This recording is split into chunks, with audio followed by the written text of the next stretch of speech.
Welcome to the weekend edition of the Fast 5 Business News by Fear and Greed. I'm Michael Thompson and hello, Adam Lang. Good morning, Michael.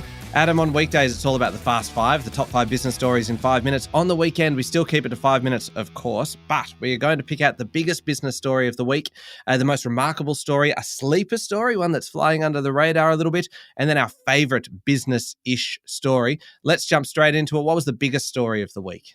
All right, Michael. For me, it was the Australian Bureau of Statistics revealing new figures this week that showed gross domestic product rose a meagre 0.2% for the June quarter and just 1% for the entire 2024 financial year.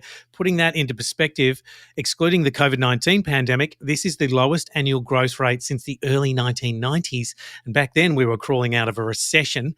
Even worse, if you look at it as our population has grown, our economy has not. GDP per capita has declined for 6 consecutive quarters, dropping by 0.4% in the latest figures. Michael, this is not just a slowdown, it's actually a per capita recession, and it's no wonder that so many Australians feel like they're stuck in economic quicksand.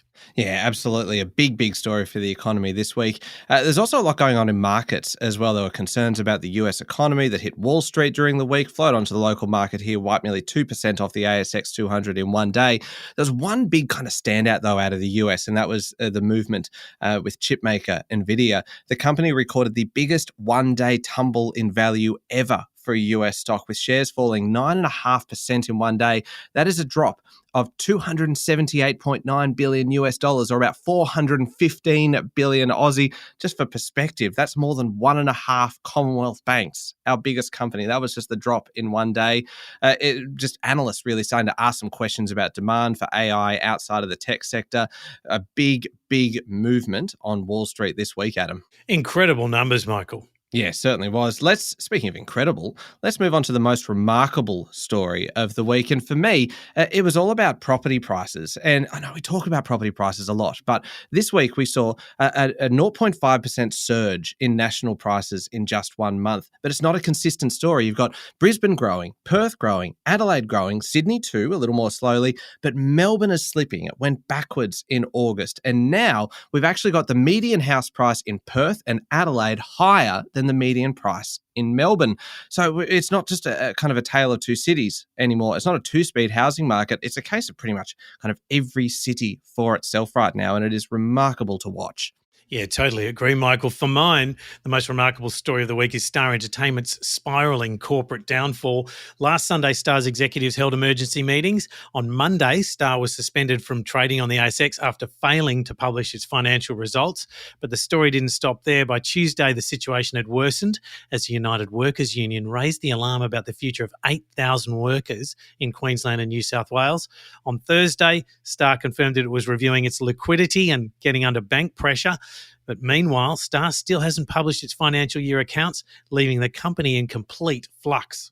Yeah, it is a pretty extraordinary story, that one. The sleeper story of the week. Can I nominate one for this? Because I think this could be one of the best sleeper stories I've ever heard. Yeah, it's a cracker. Go ahead. Because you think about kind of Australia's most recognisable companies, like you've got some big ones around that $18 to $24 billion mark, kind of Santos and Suncorp Group and Cochlear and Centre Group, which owns Westfield Shopping Centres. These have all been around for a long time, right?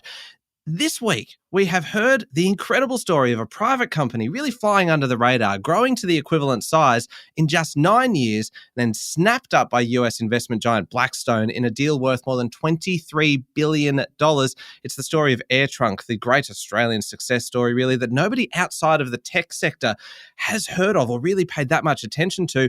Data center business riding the surge in demand for cloud-based storage and the AI boom. It now takes its place among the biggest deals in Australian corporate history. Not bad for a 9-year-old business, and very well played indeed to Robin Cooder, the founder of the business, who saw the opportunity, backed himself, and is now a billionaire. What a story. It's a ripper, Michael. And what did you find for the sleeper story this week, Adam? Michael, for me, it's the signs that we're seeing that could lead to an election announcement. What we've seen in WA is a bit of a cash splash early in the week from Prime Minister Anthony Albanese.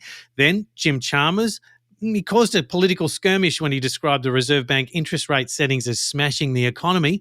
And then on Thursday, Bill Shorten announced that after 17 years, he plans to retire from federal politics in February 2025. Now, many in the Canberra media gallery immediately took this move as a signal that the election won't be held before Christmas and is more likely to occur in March next year. Let's wait and see.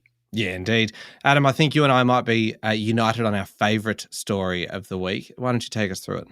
Okay, it's telcos, competition, and the benefits that could flow to customers, Michael. My favourite story of this week is the game-changing $1.6 billion deal between Optus TPG. It's an 11-year network sharing agreement backed by the ACCC that could significantly reduce Telstra's dominance, particularly in regional Australia. So what does this mean? TPG, which owns Vodafone, will now triple its access to mobile sites, allowing it to cover more than 1 million square kilometres. That's up from just 400,000. For Optus, this deal is a massive 5G win, expanding its regional sites from 1,500 to over 2,400 5Gs by 2030. And what does that mean for customers? Simply put, there will be more choice and most likely cheaper prices. Good news for all of us, Michael.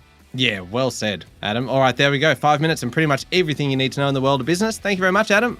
Thank you, Michael. We'll be back on Monday morning with the top 5 business stories in 5 minutes. Don't forget to hit follow and join us online on Instagram, TikTok, LinkedIn, Facebook and X. I'm Michael Thompson, and that is the Fast 5 Business News by Fear and Greed.